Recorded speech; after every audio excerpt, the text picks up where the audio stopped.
and welcome back to the next video in this extended series of videos released in succession, providing a full read-through of every witness statement from the UK trial between Johnny Depp and NGN. I hope you find this series informative, and here we go.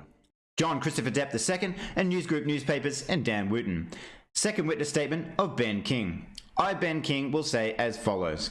In my first statement, I set out two time periods when I worked for the claimant and Ms. Heard, namely in London in October 2014 and in Australia in 2015. I did also work for Mr. Depp and Ms. Heard in Vancouver in the spring of 2016. I am providing this second statement as I have been asked to provide information about the consumption of alcohol by Mr. Depp and Ms. Heard as I witnessed or experienced it, as well as their relationship following on from questions I understand were asked of Mr. Depp at this trial. I confirm that save where otherwise appears, the facts stated in this witness statement are within my own knowledge, and those facts are true to the best of my knowledge and belief. Where facts are not within my own knowledge, I confirm that they are true to the best of my information and belief, and the source of that information is set out. I make this witness statement in support of the claimant's claim in these proceedings. I do not know the full details of the claimant's claims against the defendants in these proceedings. As I said in my first witness statement, I had a good relationship with Ms. Heard. On my first meeting with Mr. Depp and Ms. Heard when they arrived in London, they individually seemed like decent people and a pleasant couple. I managed the property they had rented during their stay in London. Although I did not live at the house in London, I was there daily for most of the day, except for weekends when the two of them were living there. When I was being interviewed for the job, I was informed that Mr. Depp was a teetotal, having been a drinker. This was just part of the information I was provided with to do my job properly in advance of the principals arriving.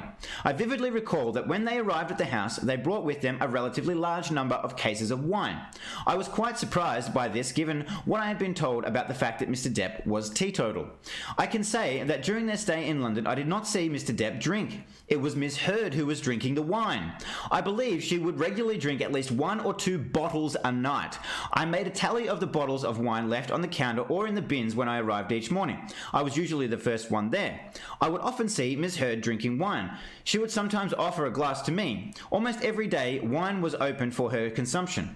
Often, she left a red wine glass on her bedside table. I know some couples where one is the former drinker and the other one still has a drink, but even so, I was surprised by Ms. Heard's consumption around Mr. Depp. During their stay in London, I also heard them argue a few times. On one occasion, I could hear them arguing from upstairs when I was going about my duties downstairs. On a number of occasions, mostly in Australia, Mr. Depp left notes downstairs before he went to work, saying things like, "Let's not do this again," and "I love you." They were usually left open on the kitchen dining table, and he would sometimes leave notes for me too if there were items he needed or small thank you notes. Of what I heard of their arguments, they could start from very banal beginnings. On one occasion in London, I recall Ms. Heard complained that Mr. Depp had removed his hand from hers, and she complained along the lines of, "Maybe you don't love me because you took your hand away." The argument then carried on and escalated seriously. The way they argued could make them seem like school children. In hindsight, during the month in London and thereafter during my time in Australia, I saw Ms. Heard as the antagonizer. Mr. Depp seemed keen to walk out of it or away from arguments. It appeared it was Ms. Heard who would want to continue them and pursue him to do so. I was aware on some occasions that he would walk out and then slam the door shut behind him. I want to make clear that I did not see any violence at any time. I do not want to accuse Ms. Heard of anything, but this was what I saw of the pattern of their arguments. I had a good relationship with both her and Mr. Depp individually. During their stay in London, some of Ms. Heard's friends from the States came to visit. They stayed in the house as Mr. Depp's and Ms. Heard's guests. They seemed to have a good time, partying, but it was only on that one occasion that they stayed for a large dinner. Towards the end of Mr. Depp's and Ms. Heard's stay in London, there was some damage to the bedroom. It was a red wine spill, which looked like it was a result of wine being thrown. It was a smashed glass and a smashed bottle beside the bed, with wine on the fabric wallpaper on the downside of the bed. I had to get a specialist cleaners in to clean the fabric wallpaper and carpet. Ms. Heard had brought her 2 small dogs with her to London, and there was a fair amount of dog urine thrown on the carpets that also had to be cleaned. I have already mentioned in my first statement that during the stay in Australia in March 2015, Ms. Heard seemed to harangue Mr. Depp during their arguments, which seemed worse than they had been in London. I arrived at the house on 8th March 2015, shortly after Mr. Depp had been driven away. I realised afterwards that I had passed him on the driveway in my car as he was being driven in the opposite direction. As I said in my first statement, when I got to the house that day, there was a considerable amount of damage, particularly to the bar area on the lower ground floor. I was in charge of arranging the cleanup and replacing things or getting damage repaired. The immediate physical damage was tidied up, such as broken glass, paint, blood, liquid spillages, and broken china where a cup had struck the TV.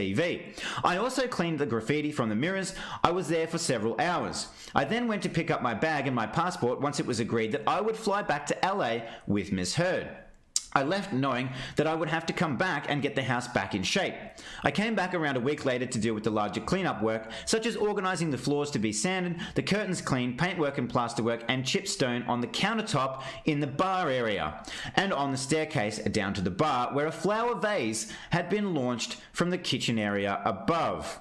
I recently looked for photographs of the damage and I exhibit at BKXX a photograph which I took that afternoon on 8th of March 2015 of the bar area. It shows the countertop which was damaged and which I had to arrange to get repaired. On the countertop is the phone. To the best of my recollection, that handset was not damaged and I did not see any phones which had been broken. I did not arrange for any phones in the house to be replaced. I do not recall damage to a wall where a wall-mounted phone had been forcibly removed, or any sign of a phone being ripped from a wall. I do not recall a shattered phone or handset. All of the phones in the house were Bakelite or plastic, standard phones.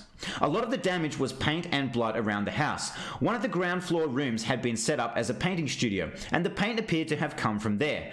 The carpets and rugs in the house required professional cleaning, and I used a local company which were recommended because they had done work at the house before. As I would always do when I have someone come into the house to clean up, I chaperoned them around. As I said, they had to remove blood spots and paint splatters. However, there were no urine stains which needed to be cleaned. I did not see any signs of urine, and I did not smell it, as I would have done had someone urinated around the house.